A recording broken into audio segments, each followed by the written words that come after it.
Hello दोस्तों, आपका स्वागत है आज के एक नई टॉपिक में।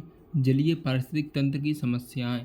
हमने पिछली वीडियो में देखा था कि स्थलीय पारिस्थितिक तंत्र की क्या समस्याएं हैं। अब उसके आगे का ये टॉपिक है जलीय पारिस्थितिक तंत्र की क्या समस्याएं। उससे भी पहले हमने एक पारिस्थितिक तंत्र पढ़ा था, उसमें दो प्रकार थे, जलीय और वह स्थलीय पारिस्थितिक, जिसमें हमने स्थलीय पारिस्थितिक तंत्र की समस्याओं को पहले ही देख चुके हैं। अगर आपने वीडियो नहीं देखी है तो उस वीडियो को ज़रूर से ज़रूर जाके देखें। और अब इस वीडियो को देखते हैं, जलीय पारिस्थितिक तंत्र की समस्याएं। तो पहला इसका पॉइंट है सुपोषण। सुपोषण किसे कहते हैं, देखते हैं इसमें जलीय पारिस्थितिक तंत्र की समस्या में सुपोषण।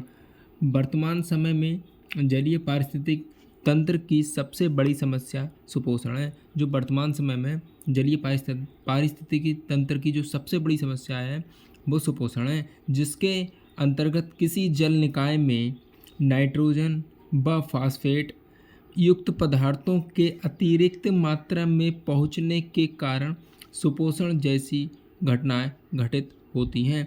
जैसे इसमें कोई भी जल निकाय है, उसमें नाइट्रोजन व फास्फेट की अधिकतम मात्रा अगर पहुंचती है तो उसमें सुपोषण जैसी घटनाएं घटित होती हैं। जैसे हम अपने खेतों में अगर कोई खाद वगैरह डाल रहे हैं, नाइट्रोजन डाल रहे हैं, तो खेत वगैरह में तो वो मतलब पौधों में वृद्धि करती है। तो उसी प्रकार से अगर नाइट्रोजन और फास्फेट की मात्रा किसी जल निकाय में, जैसे नदी है, तालाब है, उसमें जाती है, तो उसमें जो फाइटोप्लैंक्टन है, जू प्लैंक्टन है, शैवाल है, उनमें भी बहुत अधिक वृद्धि होती है। इसको देखते हैं, आगे देखते हैं। अभी सुपोषण जैसी घटना घटित होती है। इसके अंतर्गत जल निकाय के ऊपरी भाग में फाइटोप्लैंक्टन, जू प्लैंक्टन, शैवाल मतलब एल्गी जैसे पौधे बड़ी तेज़ी से वृद्धि करते हैं। हाँ, इसके आपको मैंने बताया कि इसकी जब मात्रा अधिक से अधिक होती है जल निकाय में नाइट्रोजन फास्फेट की, तो जो फाइटोप्लैंक्टन, जू प्लैंक्टन, शैवाल, इनके जो पौधे होते हैं उनमें बहुत अधिक तेज़ी से वृद्धि होती है। थोड़े समय के बाद ये पौधे पूरे जल निकाय को ऊपर से ढक लेते हैं। जब इनमें बहुत तेज़ी से वृद्धि होती है तो ये पूरे जल निकाय को ढक लेते हैं ये पौधे, जिससे सूर्य का प्रकाश जल निकाय में पर्याप्त मात्रा में प्रवेश नहीं कर पाता, जिसके कारण जो सूर्य का प्रकाश है वो जल निकाय में पर्याप्त मात्रा में प्रवेश नहीं कर पाता है। अतः प्रकाशित मंडल की गहराई घट जाती है। जो प्रकाशित मंडल है, जो पहले जल निकाय है, जैसे तालाब है, तो उसमें पहले जो ज़मीन थी तालाब की, वहाँ तक सबसे नीचे स्तर तक जा रहा था सूर्य का प्रकाश। तो अगर उसके ऊपरी स्तर पर, तालाब के जो जल में ऊपर स्तर पर जू प्लैंक्टन, शैवाल और एल्गी जो होती हैं, अगर ये ढक लेती हैं उसको ऊपर से, जैसे आपने देखा होगा सिंघाड़े की बेल है, तो इस टाइप की और जो बेलें होती हैं, जहरीली बेलें होती हैं, तो वो ऊपर से ढक लेती हैं पूरे पोखर को, तालाब को या किसी और जल निकाय को, तो उसमें अंदर तक प्रवेश जल नहीं कर पाता है। तो जिससे जो अंदर जीव रहते हैं उनको बहुत दिक्कत होती है, उन्हें ऑक्सीजन की मात्रा नहीं मिल पाती है, उन्हें सूर्य का प्रकाश नहीं मिल पाता, जो कि हम इसमें देख रहे हैं। अतः प्रकाशित मंडल की गहराई घट जाती है, जिसके कारण जो आपने को बताया प्रकाशित मंडल है तो उसकी गहराई घट जाती है, मतलब नीचे तक प्रकाशित मंडल में प्रकाश नहीं पहुंच पाता है जल निकाय में। ऊपरी भाग में प्राथमिक उत्पादकों का तो तेजी से विकास होता है। जो ऊपरी भाग में जो प्राथमिक उत्पादक हैं, जैसे जू प्लैंक्टन, शैवाल, जो ऊपर बेलें उले होती हैं, उनका तो बहुत अच्छे से विकास होता है, परंतु गहराई में रहने वाले पौधे और जीव भी रह रहे हैं, उनमें प्रकाश संश्लेषण न हो पाने के कारण नष्ट हो जाते हैं। प्रकाश संश्लेषण गलत थोड़ा लग रहा है, चलो वो देखते हैं, आप बता देना कमेंट कर कैसे लिखा जाता है। फ़िलहाल गलत हो गया होगा तो कोई बात नहीं, सही हो जाएगा, कर लेना। प्रकाश संश्लेषण हो पाने के कारण नष्ट हो जाते हैं, मतलब परंतु गहराई में रहने वाले पौधे प्रकाश संश्लेषण ना हो पाने के कारण नष्ट होने लगते हैं।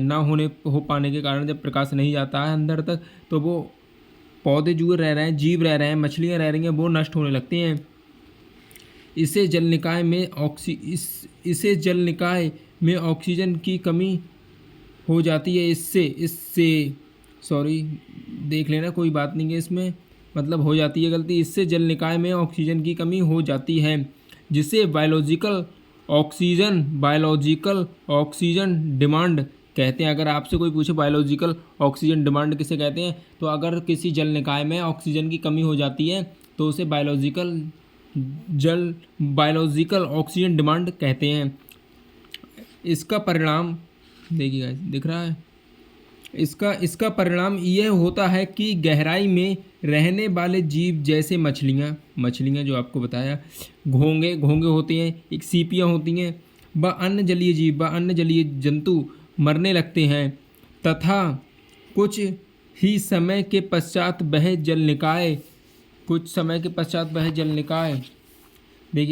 निकाय एक जैविक मरुस्थल में बदल चुका होता है। जब जल निकाय में प्रकाश नहीं जा रहा है, ऑक्सीजन की मात्रा बहुत घट रही है, तो वो जैविक मरुस्थल है, वो जैसे जीव जंतु, इसमें हमने पीछे देखा था जो उसमें बायोडाइवर्सिटी बहुत अच्छी थी, मतलब यही कह सकते हैं, तो वो सब नष्ट होने लगती है, जिसके कारण वो जीव निकाय जंतु ये देखिएगा, जिसके पश्चात जल निकाय जो था, ये जल निकाय ये जैविक मरुस्थल में बदल चुका होता है। मतलब कि उसमें कोई जीव उब नहीं रहता है, सब मर जाते हैं, हल्के हल्के सब कमी आने लगती है, जैविक मरुस्थल में बदल चुका होता है। इसी प्रक्रिया को ही सुपोषण कहते हैं।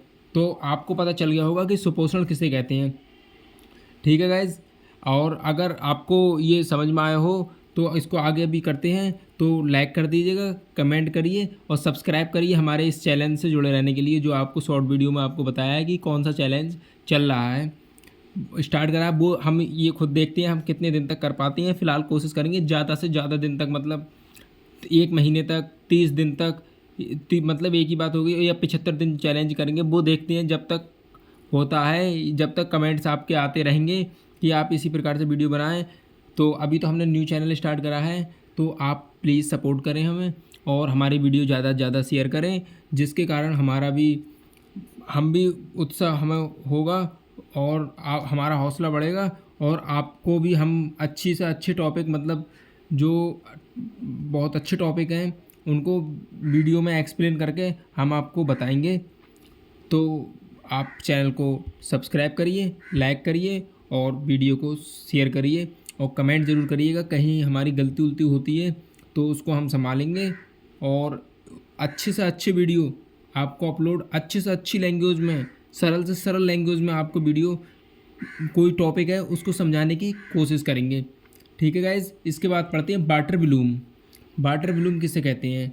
आपने देखा होगा, अभी बताते हैं आपको, आपने सुना होगा वाटर ब्लूम किसे कहते हैं, अगर नहीं सुना होगा तो कोई बात नहीं, अभी हम समझते हैं। इसे एल्गल ब्लूम भी कहा जाता है, जो वाटर ब्लूम है इसे एल्गल ब्लूम भी कहा जाता है। वास्तव में सुपोषण के अंतर्गत फाइटोप्लैंक्टन और शैवाल के बहुत अधिक अचानक वृद्धि से जल का रंग में आधार पर कभी लाल, भूरा व हरा रंग का हो सकता है। इसी को वाटर ब्लूम कहते हैं। अब हम इसको समझाते हैं। जैसे किसी जल निकाय में जू प्लैंक्टन है,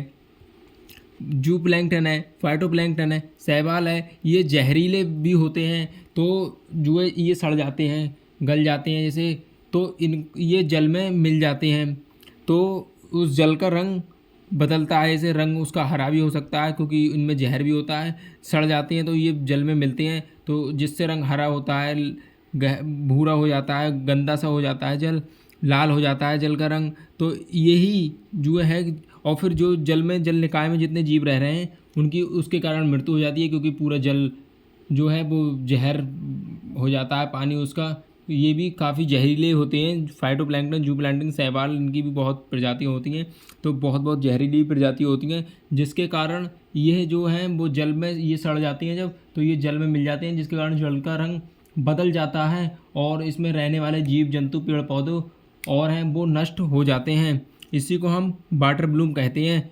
ये देखते हैं वाटर ब्लूम कहते हैं। इसका एक एग्जाम्पल मैंने वाटर ब्लूम का रखा है कि विश्व स्तर पर यूएसए कनाडा के मध्य स्थित बृहद झीलों में यह समस्या दिखाई पड़ रही है। जो कनाडा है, यूएसए है, उसमें जो बृहद झीलें हैं उसमें ये समस्या बहुत अधिक पैमाने पर दिखाई पड़ रही है। और साथ ही में उत्तर भारत है उसमें नदियाँ, हाँ उत्तर भारत में आपको पता होगा नदियाँ बहती हैं बहुत ज़्यादा, गंगा यमुना बहुत सारी नदियाँ हैं, रामगंगा नदी है, ये सारी उत्तर भारत में। और इधर जो सिंधु नदी है वो भी उत्तरी भारत में, उसमें झेलम है, चिनाब है, हाँ झेलम, चिनाब, ब्यास, ये सब नहरें हैं जो नदियाँ हैं वो भारत में नदियों के किनारे स्थित ज़्यादातर जो गोखुर होते हैं, गोखुर झीलें इसका शिकार हैं। जो गोखुर झीलें हम आपको बताते हैं गोखुर झीलें क्या होती हैं।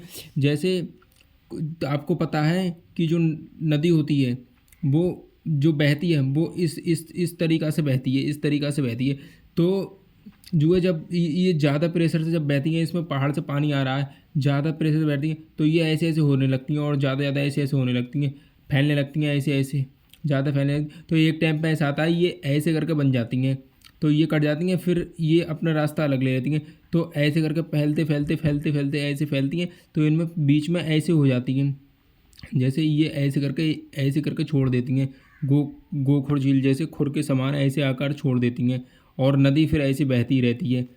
फिर जब ज़्यादा इनमें प्रेशर होता है तो फिर ये ज़्यादा ऐसी टेढ़ी मेढ़ी होने लगती हैं। फिर एक टाइम पाए कि ये इतना भाग जो है नदी का इतना भाग छोड़ देती हैं, तो यही होता है गोखुर झील, फिर ये यहाँ से बहने लगती है। तो यही होती है गोखुर झील। मैंने आपको समझा दिया। अगर आपको समझ में आया हो, सब टॉपिक समझ में आ गए हो, वाटर ब्लूम किसे कहते हैं, वाटर ब्लूम के सुपोषण किसे कहते हैं, और जलीय पारिस्थितिक तंत्र की समस्याएं, ये आपको अच्छे से समझ में आ गया हो तो वीडियो को शेयर करें, कमेंट करें, लाइक करें और कमेंट करके हमें बताएं कि हमें कितना समझ परसेंट ही बता दें कि हमें कितना समझ में आया। और जिससे हम अच्छी से अच्छी, हमें भी वो होगा, खुशी होगी कि अच्छी से अच्छी वीडियो आपके लिए हर बार एक अच्छे नए टॉपिक के साथ आपको दें। अब कल देखते हैं, बाय गाइस, कल मिलते हैं, मतलब कि अब अगले टॉपिक के साथ मिलते हैं। आप बताएं कि अगली वीडियो किस टॉपिक पे आपको चाहिए, तो हम उसी टॉपिक पे अच्छे से अच्छे प्रकार से समझाएंगे आपको कि अच्छे से अच्छी और सिंपल एकदम सरल लैंग्वेज में आपको समझ आ जाए। तो चैनल को लाइक कर दीजिए, कमेंट कर दीजिए, शेयर कर दीजिए, जो आपके जो दोस्त मित्र हों उनको भी पता चल जाए कि हमने एक चैलेंज रखा है जिसमें हम पर डे, हमारा चैलेंज, आपको शॉर्ट वीडियो अगर आपने नहीं देखी हो तो आप अब बता रहे हैं, हमारा जो चैलेंज है उसमें हम पर डे 2 वीडियो अपलोड करेंगे। जिसमें फर्स्ट वीडियो होगी हमारी शॉर्ट वीडियो, जिसमें हम ब्लॉग टाइप की वीडियो होगी वो, और सेकंड वीडियो हम एक टॉपिक जो आपको पर डे एक्सप्लेन करेंगे लॉन्ग वीडियो में, जो यही वीडियो है। तो ये ठीक है गाइस, देख सकते हैं आप। Thank you guys. अगर आपको वीडियो पसंद आई हो तो लाइक कर दीजिएगा।